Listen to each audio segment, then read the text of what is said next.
একজন দিনমজুরের দৈনিক আয় 300 টাকা হলে মাসে তিনি কত টাকা আয় করেন?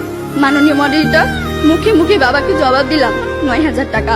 বাবা আমার কাঁধে হাত রাখলেন, চুলের মাঝে হালতো বেলে কেটে বললেন, মা রে, তোর এই বাবা হাই স্কুলে শিক্ষক হিসেবে মাসে 8000 টাকা বেতন পায়। আমি কোনো প্রশ্ন করতে পারিনি বাবাকে, লজ্জায় বাবার মাথাটা নিচু হয়েছিল। পৌরাত্বের দ্বার প্রান্তে দাঁড়ানো বাবার বয়সে চোখ হতে খসে পড়ে জল। জানি না মাননীয় মডারেটর, আমার বাবার বয়সে চোখ থেকে খসে পড়া জল শিক্ষার মানকে কতটা টেনে তোলার যোগ্যতা রাখে। মাননীয় মডারেটর, এই যদি হয় শিক্ষাগুরুর জীবন, তাহলে একটা সময় হয়তো এদেশে আর কোনো শিক্ষকই পাওয়া যাবে না। এমন বাংলাদেশ আমরা কখনোই আশা করি না। মাননীয় মডারেটর, 30 লক্ষ লাশের একটি পাহাড় মারিয়ে আমরা বর্তমানে এসে দাঁড়িয়েছি। 2 লক্ষ মায়ের স্নেহাচলে সাজিয়েছি দেশ।